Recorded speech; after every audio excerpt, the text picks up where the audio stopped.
ये आपको कोई नहीं बताएगा, ये मैं आपको बता रही हूँ। सबसे पहले एक्टर बनने का सपना हमेशा बर्बाद करके अपना बोरिया बिस्तर बांध के तुम मुंबई आ जाते हो। आपको सर्वाइव तो करना पड़ेगा, आपको खर्च तो अपना करना पड़ेगा, वो कहाँ से करोगे? आपका सिलेक्शन हो गया है तो आप आ सकते हैं मुंबई, आप आ जाइए। अलग वाली कला पर काम मिलता है, अलग वाली कला पर, जो कला मैं दिखाऊंगा जिसको कहते हैं कॉम्प्रोमाइज।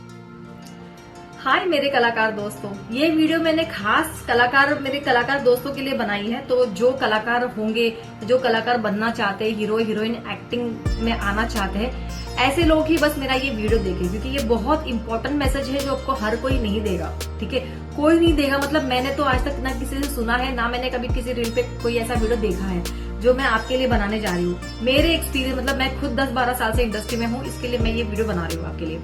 जैसे कि ना आप है ना थोड़े बहुत खूबसूरत हो, आपके गांव में, आपके शहर में, जहां पर भी आप रहते हो, आप थोड़े बहुत खूबसूरत हो, आपके लोगों में, स्कूल में, कॉलेज में सबसे थोड़े से खूबसूरत हो, चार्मिंग हो।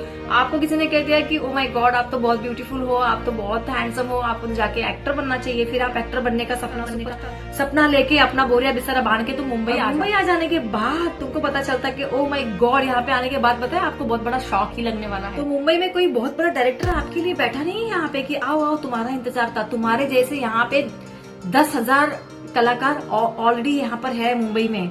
तो जैसे आपको एक्टर बनना है, आपने कभी रील देखना शुरू कर दिया तो रील्स पे आपको आ गया कि आपका सिलेक्शन हो गया है तो आप आ सकते हैं, फटाफट बोरिया बिस्तर बांधो, आ जाओ मुंबई। ये जो थर्ड कैटेगरी के ये जो कोऑर्डिनेटर जेबें भरने के लिए जो आपको मुंबई बुला रहे हैं, इनके ऊपर तो बिल्कुल भी कभी भरोसा नहीं करना, बिल्कुल भी कभी भरोसा नहीं करना। क्योंकि पता है सबसे पहले ये आपके साथ क्या गेम खेलेंगे आपको बताती हूँ, ये आपको कोई नहीं बताएगा, ये मैं आपको बता। सबसे पहले ये क्या करेंगे, आपको मुंबई बुला लेंगे।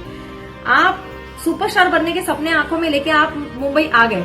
मुंबई आने के बाद वो कहेंगे आपको सबसे पहले कि ओ माय गॉड आपके पास आर्टिस्ट का कार्ड तो है ही नहीं, तो आपको काम कैसे मिलेगा? तो आप कोई एक्टर हो भी नहीं, आपको कोई काम मिला भी नहीं है, लेकिन सबसे पहले वो आपको आर्टिस्ट का कार्ड निकालने के लिए बोलेंगे। आर्टिस्ट का कार्ड निकालने के लिए फिर आपके जाएंगे 10, 15, 20 जैसे आपके औकात है या जैसे मांगने वाले की औकात है, उस हिसाब से वो आपसे आर्टिस्ट कार्ड के पैसे ले लेंगे। इसमें मैं भी ठगी जा चुकी हूँ, इसके लिए मैं आपको बता रही हूँ।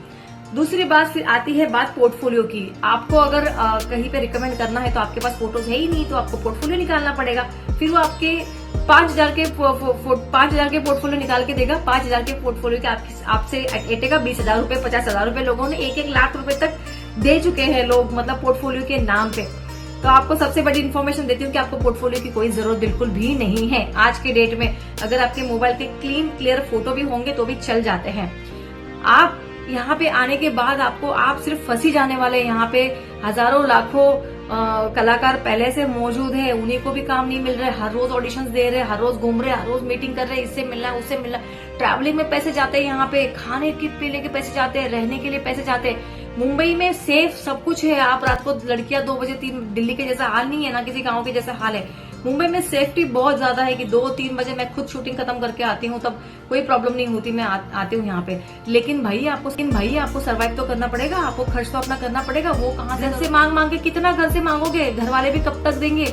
यहाँ पे आने के बाद कई सारे लोग बर्बाद हो चुके हैं, क्योंकि एक्टर बनने का सपना हमेशा बर्बाद करता है। हर यहाँ पे लकी ड्रॉ नहीं लगता, जो या तो फिर क्या बोलते हैं स्टार चाइल्ड होते हैं, चाइल्ड कहेंगे यार, बुजुर्ग ही होते हैं वो भी, लेकिन स्टार किड्स बोलते हैं उनको, स्टार किड्स होते हैं, उनको काम मिल जाता है, या आपके कोई लिंक से काम मिल जाता है। भाई मैं 10-15 साल से 10-12 साल से मैं खुद फिल्म इंडस्ट्री में हूँ।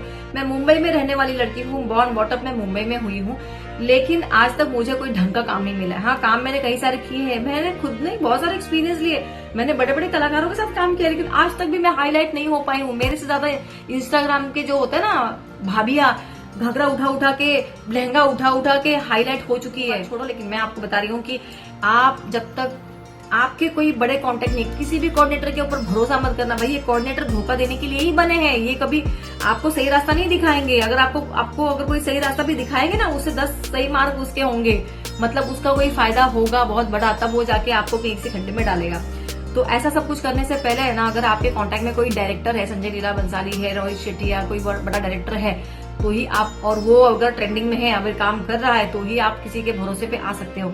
किसी के बुलाने से नहीं आना। लड़कियां तो प्लीज मत आना। मैंने यहाँ पे मेरी बहनों को, मेरी कई सारी दोस्तों को, लाखों लड़कियों को यहाँ पे आने के बाद बर्बाद होते हुए देखा है, क्योंकि खाने के लाने हो जाते हैं। फिर वो क्या करती है यहाँ पे, कलाकार तो बनती नहीं है। आप क्या बताओ मैं क्या क्या बन जाती है यहाँ पे आने के बाद लड़कियां। मैंने कसम से बताऊं, मैं लोगों को यहाँ पे बुजुर्ग होते हुए देखा है, लोगों को यहाँ पे बुजुर्ग होते हुए देखा है। मतलब यहाँ पे आने के बाद बाहर से मैंने ज्यादातर देखा है, सॉरी टू से, कि मैंने दिल्ली वैली साइड के, नॉर्थ साइड के एक्टर कलाकार देखे जो यहाँ पे आने के बाद उनको लाइफ एंजॉय करनी होती है। सुट्टा मारेंगे, फूकेंगे, ये करेंगे, ड्रिंक करेंगे, पार्टीज पार्टीज पार्टीज। ये पार्टीज का नशा उतरने तक ना जवानी ढलने लग जाती है। वो तो अच्छा हुआ कि मुझे किसी भी तरह के नशे की कोई आदत मैंने लगाई नहीं, क्योंकि मुझे जरूरत ही नहीं है। मुझे मेरा वो है ही नहीं। वो महाराष्ट्रन लड़की हूँ मैं, तो बहुत आपने कम ही देखा होगा कि महाराष्ट्रन लोग, मतलब आपने देखा ही नहीं होगा कभी कि महाराष्ट्र लोग सुसाइड करते हैं। महाराष्ट्र लोग फिल्म इंडस्ट्री में आके सुसाइड करके अकेले रह गए, ये क्योंकि अकेले रहते ही नहीं है, परिवार के साथ ही रहते हैं हम लोग। इसके लिए सारी, ना साउथ के एक्टर कभी करते क्योंकि परिवार के साथ रहते हैं, ना महाराष्ट्र के एक्टर। लेकिन जो नॉर्थ साइडर खास करके आ जाते हैं, बंगाल के आ जाते हैं, कहाँ के आ जाते हैं ना यहाँ पे। मैंने लड़कियों को यहाँ पर बर्बाद होते हुए देखा है। कोई भी अगर तुमको बुला रहा है लड़कियों, तो प्लीज उसके भरोसे पे मुंह उठा के नहीं आ जाना यहाँ पे, क्योंकि यहाँ पे आने के बाद मुंबई में सिर्फ बर्बादी है। मुंबई में आने से पहले ना 10 बार सोचना कि मुंबई में आने के बाद आप रहोगे कब तक रह सकते हो, कितने टाइम तक रह सकते हो, कितने टाइम तक सर्वाइव कर सकते हो। घर वालों से मांग के कितना पैसा मांगोगे, कब पैसे कमाने लगोगे। जिंदगी में कुछ होता नहीं। एक्टर बनने का सपना ये सिर्फ एक बोगस है, ये छलावा है, दिखावा है, एक बड़ा जंजाल है जिसमें से निकलना नामुमकिन है। और जैसे कि मैंने आपको बताया कि किस तरीके से इंडस्ट्री में काम मिलते हैं, मुझे तो बहुत पहले बहुत बड़ा काम मिल सकता था मुझे, लेकिन जो तरीका है ना काम मिलने का तरीका, आज के डेट में कला का कोई संबंध नहीं है भाई। कला का फिल्म इंडस्ट्री से आज के डेट में कोई संबंध नहीं है। जो ठीक है, कुछ कलाकार बनकर आए हैं, रंगमंच से आए हुए हैं, कुछ बहुत अच्छे कलाकार हैं, लेकिन लीडिंग के जो भी एक्टर आपको मिलते हैं ना, बहुत कम ऐसे हैं जो कलाकार है। बाकी के सारे अलग परफॉर्मेंस करके इंडस्ट्री में हाईलाइट हुए हैं। अब अलग परफॉर्मेंस का मतलब आप खुद ही समझ जाना। तो उस तरीके से काम मिलता है इंडस्ट्री में, आपको सही तरीके से काम नहीं मिलेगा इंडस्ट्री में। अब लोग मुझे कहते हैं कि तुम कितने सालों से इंडस्ट्री में हो, जो मेरे लोग हैं वो कहते हैं तुम कितने सालों से इंडस्ट्री में हो, तुम्हारी जवानी तो ऐसी ढल रही है, तुम तो काम भी नहीं कर रही हो। भाई मेरे जगह पे तुम जाओगे क्या, वहां पे काम मिलेगा कैसे मुझे? कला पर काम नहीं मिलता यहाँ पर, अलग वाली कला पर काम मिलता है। अलग वाली कला पर, जो कलाएं मैं दिखाना नहीं चाहती हूँ, ऐसी कलाओं पर काम मिलता है यहाँ पर। और हर किसी को, अगर आपको चैनल में जाना है, अगर आपको सीरियल लाइन में जाना है, अगर किसी भी लाइन में जाना है आपको, तो फिर आपको सेक्रीफाइस करना पड़ेगा। यहाँ पर एक बहुत बड़ा वर्ड है जिसको कहते हैं कॉम्प्रोमाइज। कॉम्प्रोमाइज का मतलब ये नहीं है कि आप खाने पीने के लिए कॉम्प्रोमाइज करो। शुरू में मुझे भी ऐसा लगता था, लेकिन वैसा नहीं है। ये कॉम्प्रोमाइज कुछ और है जिसके बिना आपको जिंदगी में कभी काम नहीं मिलेगा। अगर आप इसके लिए रेडी हो तो ही आप मुंबई आना, और मुंबई आने के बाद आपका क्या होगा ये तो ऊपर वाला ही जाने, और आप भी जाने लोगे।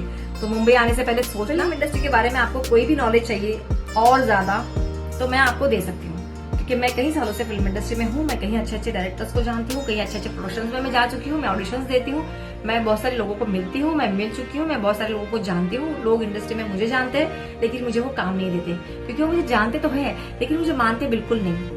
क्योंकि क्या है ना कि मैं उनके तरीके से काम नहीं कर सकती। मैं रात भर पार्टियां नहीं कर सकती, मैं कभी रात भर पार्टियों में नहीं जा सकती। मैं शराब नहीं पी सकती, मैं सिगरेट नहीं पी सकती। हाँ, एक्टिंग के लिए मैं पी सकती हूँ सिगरेट, एक्टिंग के लिए, ठीक है। लेकिन मैं वैसे अपनी लाइफ में ना शराब पी सकती हूँ, ना मैं सिगरेट पी सकती हूँ, ना मैं गांजा फूंक सकती हूँ, ना मुझे कोई पब डिस्को में रात भर झिंचक करने का कोई शौक है।